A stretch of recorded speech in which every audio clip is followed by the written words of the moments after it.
If your friends were to describe you, what would they say? They would say George he's pretty bright, he's pretty smart, you know what I'm saying? I know a little bit about everything. I'm the person to call on to have a situation, I believe. A person to look up to, probably almost as a leader, you know what I'm saying? A fun guy, he knows how to have a fun time for sure.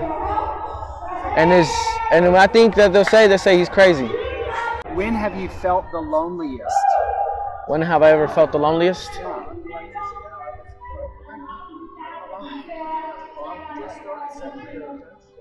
I feel the loneliest when my depression hits, you know what I'm saying? That's just when it hits, you know what I mean? I feel like even though I could be surrounded with just a whole bunch of people, but if I feel like nothing's going my way still, or like just I feel like something's a bothering with me, you know, it's like just something's hitting me, I could just be so alone with it because I have to deal with it on my own. And I don't ask for the help, and so that's what gets me to that lonely stage. That's when I think I'm the loneliest. With whom in your life would you like to create a deeper bond? I don't know. I would say my brother. I haven't seen my brother within 10 years.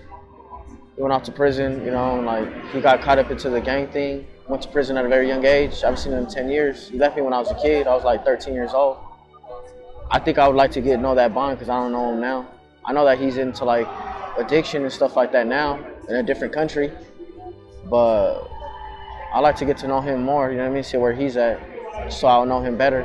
Because even as kids, we were so close, you know, and then like just, he went off and did his own thing. He chose the streets, you know, like he did with his own emotions and like just trials and tribulations just by himself, you know, and like I would like to get the bond with him for sure. I think that's the person right now that needs the most help right now. And I wanted to talk to him, get close to him. If you could share any wisdom with the world, what would it be? Don't ever put limitations on yourself. Don't let anybody else put limitations on you. The sky's the limit, regardless, you know what I mean? And just put your time and effort into anything and you can make it happen. And I feel like that's one thing that I have. I have ambition to it, you know what I'm saying? And whatever I think, whatever is cool, whatever interests you, go out and do it, no matter what else anybody says. I mean, if it makes you happy, then go out and do it. Because once you do it, and if you actually do it for a job, then you have to work a day in your life. So I think that's one thing that I would give out to the world. That's one thing that I use personally myself. Don't ever put limitations on yourself and what you cannot do. Don't let anybody else tell you that you can't do it either.